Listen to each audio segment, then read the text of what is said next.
Kalau kamu tinggal di desa, kamu pasti tahu, maling itu menakutkan. Tapi ada satu hal yang jauh lebih berbahaya dari maling, yaitu fitnah. Di desa Kalibening, warga tidak sadar, yang mereka kejar malam itu bukan cuma pencuri.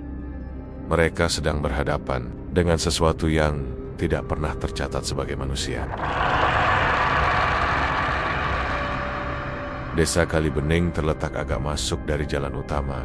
Tidak langsung terlihat kalau orang tidak sengaja melintas. Jalannya sempit, diapit sawah yang menghampar luas, dengan parit kecil di sisi kanan kiri, yang airnya jernih tapi dingin. Kala siang hari, desa ini tampak biasa saja, bahkan cenderung membosankan. Anak-anak berlarian tanpa alas kaki, suara ayam berkejaran, dan angin bertiup pelan membawa bau tanah basah. Orang-orang sering bilang, Kalibening adalah desa yang adem, tidak banyak masalah, cocok buat orang yang ingin hidup tenang. Tapi semua itu hanya berlaku saat matahari masih menggantung di langit. Begitu malam turun, suasananya berubah pelan-pelan, tanpa aba-aba. Gelap di Kalibening bukan gelap yang kosong, tapi seperti gelap yang berisi. Lampu-lampu rumah menyala, redup bayang-beyong pepohonan memanjang aneh, dan suara malam terdengar terlalu jelas. Ada saat-saat tertentu, terutama menjelang tengah malam, ketika udara terasa berat, seolah dada ditekan sesuatu yang tidak kelihatan. Banyak warga tidak berani keluar rumah tanpa alasan penting. Bukan karena ada kejadian apa-apa, tapi karena perasaan tidak enak yang sulit dijelaskan. Seperti ada mata yang mengawasi dari kejauhan, diam, sabar, dan menunggu semua mulai berubah sejak beberapa bulan terakhir. Awalnya, cuma ayam yang hilang 1-2 ekor. Pemiliknya mengira itu ulah musang atau anjing liar. Tidak ada yang terlalu memikirkannya. Di desa, kehilangan ayam bukan hal besar, tapi lama-lama jumlahnya bertambah. Hampir setiap minggu, ada saja yang mengeluh kehilangan ternak. Lalu giliran kambing, bukan 1, tapi 2 sekaligus. Tali kandangnya putus rapi, seolah dipotong dengan sengaja. Warga mulai resah. Puncaknya terjadi saat suatu malam, kotak amal di musola kecil dekat sawah ditemukan kosong. Gemboknya rusak, pintunya terbuka, dan uang di dalamnya lenyap tanpa sisa. Tidak ada bekas congkelan kasar, tidak ada jejak kaki, bahkan debu di lantai musola tampak tidak terganggu. Seolah-olah uang itu menghilang dengan sendirinya sejak malam itu. Suasana desa benar-benar berubah. Warung kopi yang biasanya cuma dipenuhi obrolan ringan, mulai dipenuhi bisik-bisik. Orang-orang duduk lebih rapat, suara diturunkan, mata melirik ke kanan kiri. Nama-nama mulai disebut, lalu disangkal, lalu disebut lagi. Cerita berkembang, makin lama makin liar. Mustahil maling biasa, kata seseorang sambil menyeruput kopi. Hitamnya, kalau maling biasa, pasti ada jejak, timpal yang lain. Ini pasti ada hubungannya sama ilmu hitam, sahut yang duduk di pojok. Nadanya yakin. Kata ilmu hitam terdengar pelan, tapi efeknya langsung terasa. Sejak itu, setiap bayangan terlihat mencurigakan. Setiap orang asing dipandang lebih lama dari seharusnya. Bahkan sesama warga pun mulai saling curiga. Di tengah kondisi seperti itulah Kasmin pulang ke Kalibening. Kasmin sudah lama merantau. Hampir 10 tahun dia kerja serabutan di kota. Saat kembali, wajahnya terlihat lebih tua dari usianya. Kulitnya lebih gelap, dan matanya menyimpan kelelahan yang tidak bisa ditutupi senyum. Dia tidak membawa banyak barang, hanya tas besar dan kenangan masa kecil yang perlahan bangkit saat menginjakan kaki di desa. Kasmin bukan tipe orang yang suka ikut campur. Dari dulu, dia lebih suka diam, duduk di pinggir, mendengar orang bicara, memperhatikan tanpa banyak komentar. Di warung kopi, dia sering hanya mengangguk atau tersenyum tipis saat diajak bicara. Tapi justru karena itulah, dia menangkap sesuatu yang tidak disadari orang lain. Dia melihat bagaimana ketakutan pelen-pelen mengubah cara warga berbicara. Nada yang dulu santai sekarang penuh curiga. Candaan berubah jadi sindiran. Nama orang disebut dengan bisik, seolah menyebutnya terlalu keras bisa mendatangkan bala. Dan satu nama muncul paling sering, Pak Manto. Pak Manto adalah pendatang baru. Tidak ada yang tahu pasti dari mana asalnya. Dia datang beberapa bulan lalu, membeli sebidang tanah kecil di dekat batas desa, lalu membangun rumah sederhana. Usianya sekitar 50-an, badannya tidak terlalu besar, rambutnya mulai memutih, dan wajahnya selalu terlihat tenang. Terlalu tenang Menurut sebagian orang, Pak Manto sopan. Setiap bertemu warga, dia selalu menyapa, selalu menunduk sedikit, selalu tersenyum tipis. Tapi dia jarang terlihat berbaur, tidak ikut nongkrong di warung, tidak banyak bicara, dan lebih sering sendirian. Rumahnya berdiri dekat pohon beringin tua. Pohon besar yang sudah ada sejak zaman kakek buyut mereka. Pohon yang sejak dulu dianggap angker, tapi juga dihormati. Yang membuat warga semakin resah, Pak Manto sering menghilang saat malam. Saat jadwal ronda, namanya tidak pernah tercatat hadir. Tidak ada yang banner-banner melihat dia keluar rumah. Tapi entah bagaimana, setiap kali ada kejadian pencurian, Pak Manto seperti tidak ada di tempat. Ada hal lain yang lebih aneh. Beberapa warga bersumpah melihat Pak Manto berjalan di tengah hujan deras. Tapi pakaiannya tetap kering, rambutnya tidak basah, bajunya tidak menempel ke badan. Saat ditegur, dia hanya tersenyum dan berjalan terus, seolah hujan tidak menyentuhnya. Cerita-cerita itu menyebar cepat, berubah setiap kali diceritakan ulang. Orang kayak gitu, kalau bukan MALING, ya bukan manusia. Celetuk seseorang di warung, setengah bercanda, setengah serius. Tawa kecil terdengar, tapi tidak ada yang benar-benar merasa lucu. Kasmin mendengar semua itu dengan perasaan tidak enak. Dia memang tidak mengenal Pak Manto dekat, tapi nalurinya mengatakan ada yang salah dengan cara warga menuding. Terlalu cepat, terlalu mudah. Dia tahu betul bagaimana rasa takut bisa membuat orang mencari kambing hitam. Kasmin menghela napas setiap kali mendengar gosip baru. Dia ingin bicara, ingin menenangkan, tapi dia juga sadar, di tengah ketakutan, suara yang tenang seringkali kalah oleh suara yang paling keras. Dan tanpa disadari oleh siapapun, Kali Bening perlahan melangkah menuju sesuatu yang lebih gelap, bukan hanya karena pencurian yang belum terpecahkan, tapi karena rasa curiga yang mulai menggerogoti hati orang-orangnya. Sesuatu sedang menunggu di balik malam, dan tidak semua warga siap menghadapinya. Ketegangan di Kali Bening akhirnya mencapai titik yang tidak bisa ditahan lagi. Setelah berhari-hari hidup dalam rasa curiga, warga sepakat melakukan sesuatu yang selama ini hanya dibicarakan pelan-pelan. Mereka ingin menangkap maling itu dengan tangan sendiri, tidak menunggu aparat, tidak menunggu kejelasan. Malam itu harus ada jawaban, apapun resikonya. Jebakan pun disiapkan, tapi bukan jebakan biasa. Beberapa lelaki tua mengusulkan lokasi yang sejak awal sudah membuat sebagian orang menelan ludah. Pohon beringin tua di batas desa. Tempat itu dipercaya sebagai jalur keluar masuk siapapun yang datang dengan niat tidak baik. Dari dulu, anak-anak dilarang main ke sana saat maghrib. Orang-orang tua selalu bilang, kalau ada yang berani macam-macam di bawah beringin itu, jangan harap bisa pulang dengan utuh. Tapi justru karena itulah tempat itu dipilih. Menjelang malam, satu persatu lelaki desa berkumpul. Ada yang membawa senter, ada yang menggenggam pentungan, ada pula yang hanya membawa parang tua dengan genggaman gemetar. Tidak ada yang bercanda, tidak ada tawa, wajah-wajah mereka kaku, mata menajam, dan nafas terasa berat.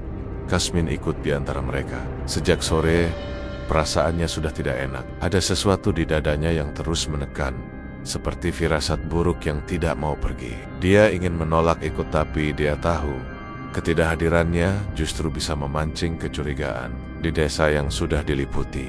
Prasangka, diam di rumah bisa dianggap sama berbahayanya dengan berdiri di tengah kerumunan. Udara malam itu dingin, menusuk tulang, kabut tipis menggantung rendah, membuat cahaya senter terlihat patah-patah. Angin berdesir pelan, menggerakkan daun-daun beringin yang lebat. Suaranya seperti bisikan panjang, lirih, mirip orang-orang yang sedang berdoa, setengah putus asa. Tali jebakan dipasang melintang di jalur setapak yang biasa dipakai warga lewat. Beberapa orang berjongkok, menaburkan abu tipis di tanah, berharap bisa menangkap jejak kaki. Ada juga yang menyelipkan paku dan kawat di semak-semak. Langkah nekat yang biasanya tidak pernah dilakukan orang Kali Bening, waktu berjalan lambat. Terlalu lambat. Jarum jam melewati pukul 11 malam. Beberapa mulai gelisah. Ada yang menguap, ada yang menggosokkan telapak tangan untuk mengusir dingin, tapi tidak ada yang berani pergi. Semua mata tertuju ke arah gelap di bawah beringin. Kasmin berdiri agak di depan. Dari posisinya, dia bisa melihat batang beringin yang besar dan berakar menjulur kemana-mana. Akar-akar itu tampak seperti ular yang membeku, sebagian menonjol dari tanah. Di sela-selanya, bayangan bergerak pelan, entah karena angin atau karena sesuatu yang lain. Sekitar tengah malam, suara itu terdengar, suara ranting patah, jelas, dekat, dan tidak mungkin salah. Itu dia, teriak seseorang, suaranya pecah oleh emosi. Sekejap semuanya bergerak, senter dinyalakan bersamaan. Cahaya berkelebat liar. Dari balik semak, muncul sosok hitam berlari terburu-buru. Langkahnya tergesa, nafasnya berat. Dia mencoba berbelok, tapi terlambat. Kakinya tersangkut tali jebakan, tubuhnya terhuyung, lalu jatuh menghantam tanah dengan suara berat. Teriakan meledak di mana-mana. Warga langsung mengepung. Beberapa orang maju paling depan, wajah mereka merah, mata melotot, pentungan diangkat tinggi. Ada yang sudah siap menghantam, seolah semua amarah yang dipendam selama ini menunggu satu sasaran. Kasmin merasakan jantungnya berdegup keras. Dia ingin berteriak agar semua berhenti, tapi suaranya tertahan di tenggorokan. Situasi sudah terlalu panas. Satu pukulan saja bisa berubah jadi petaka. Dan tepat sebelum pukulan pertama mendarat, angin berhenti, bukan melemah, bukan mereda, berhenti total. Daun beringin yang tadi bergesekan mendadak diam. Kabut yang bergerak perlahan seakan membeku di udara. Suara serangga yang biasanya riuh di malam hari lenyap begitu saja. Sanija seperti kain basah yang menutup telinga. Senter-senter mulai bergetar di tangan warga. Dari balik batang beringin, seseorang melangkah keluar. Pak Manto langkahnya pelan, hampir tidak bersuara. Wajahnya terlihat jelas dalam cahaya senter, tenang. Terlalu tenang untuk situasi seperti itu. Tidak ada amarah, tidak ada kepanikan, hanya tatapan dalam yang membuat siapapun yang melihatnya ingin menunduk. Kasmin merasakan bulu kuduknya berdiri. Tengkuknya dingin, seolah ada es yang menempel di kulitnya. Dia ingin bergerak, tapi kakinya terasa berat. Pak Manto berhenti di tengah lingkaran warga, dan saat itulah semua orang menyadari sesuatu yang membuat nafas tercekat. Kaki Pak Manto tidak menyentuh tanah. Jaraknya hanya sejengkal, tidak tinggi, tidak mencolok. Justru karena itulah terlihat jelas. Bayangannya tidak jatuh sempurna di tanah, seolah dia berdiri di atas sesuatu yang tidak kasat mata.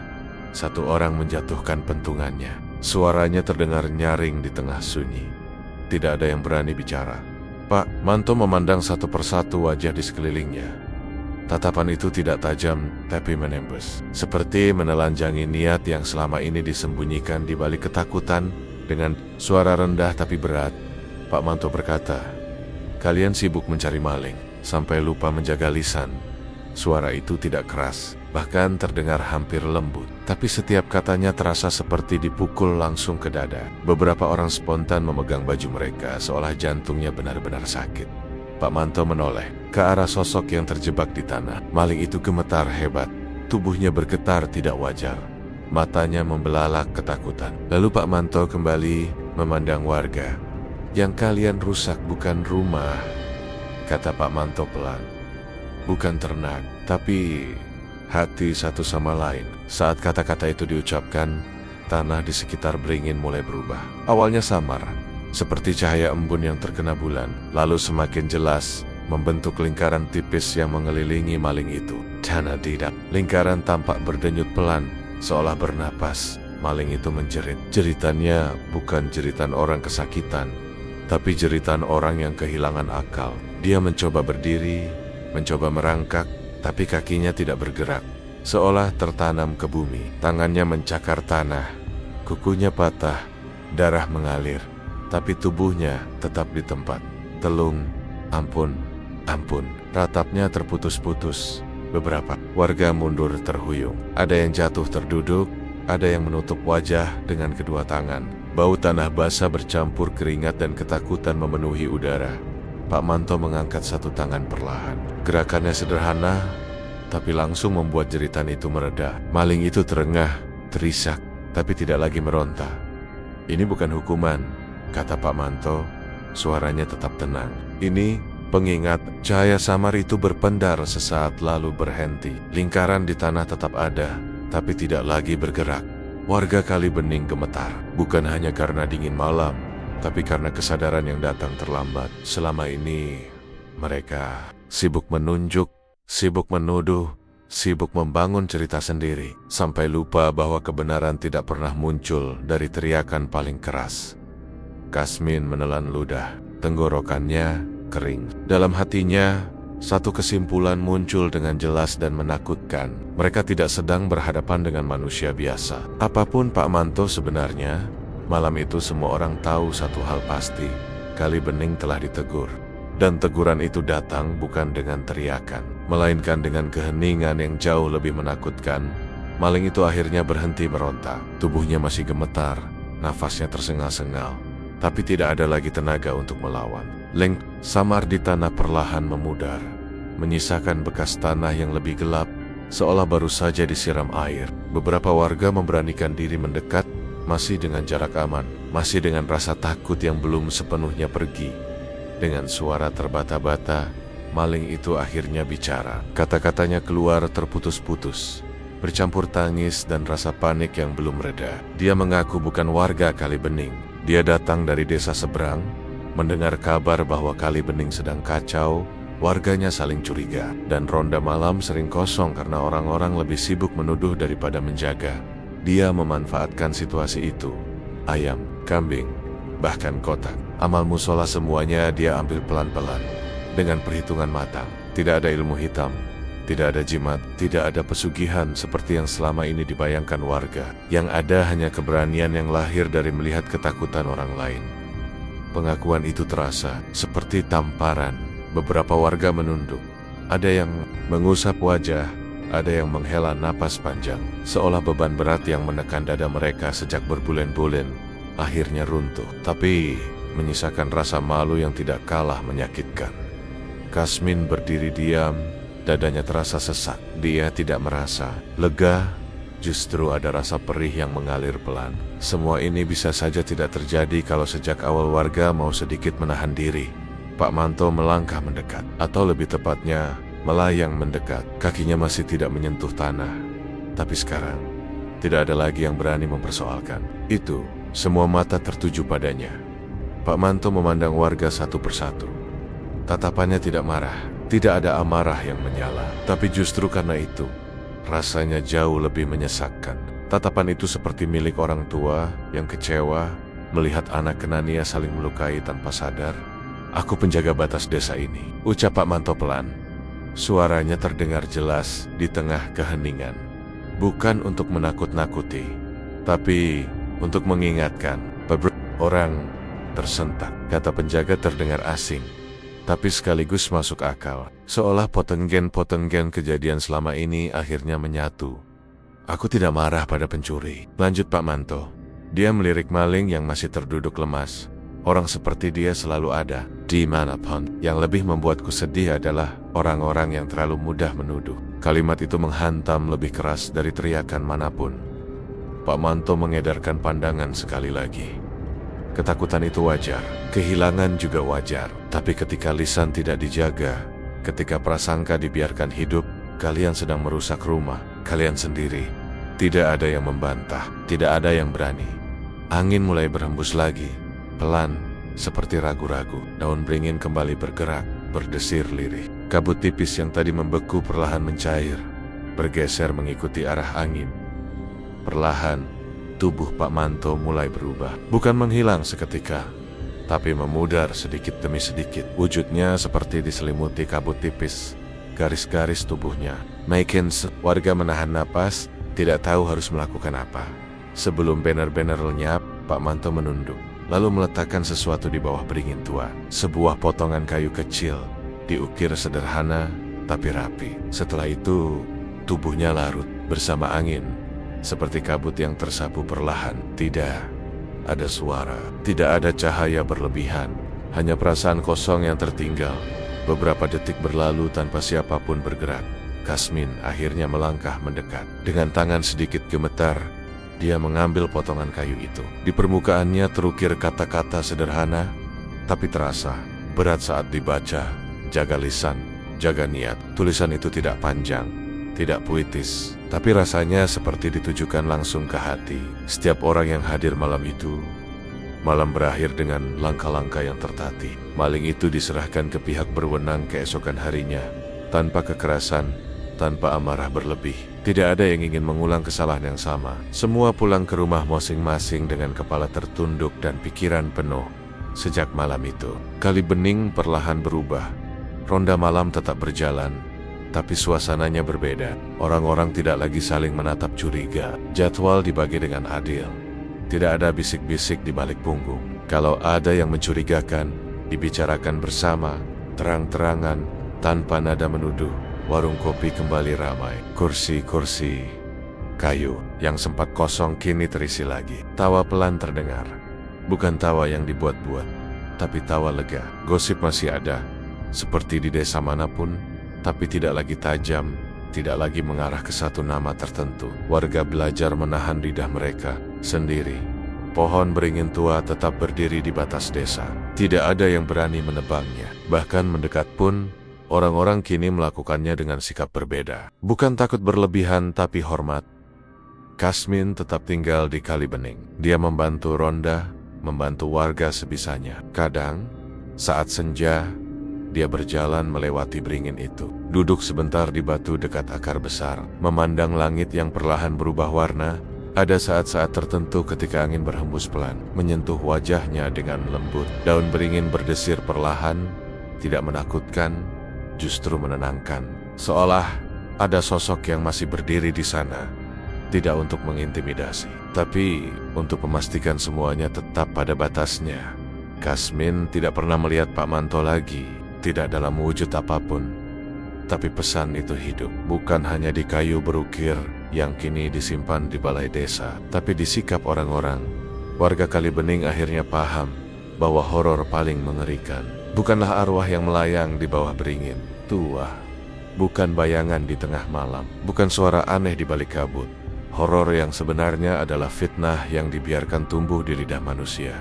Dan selama pesan itu diingat, selama lisan dan niat dijaga, Kali Bening tahu satu hal pasti, tidak pernah banner-banner sendirian. Ada yang menjaga, tidak terlihat, tidak menakutkan, hanya mengingatkan.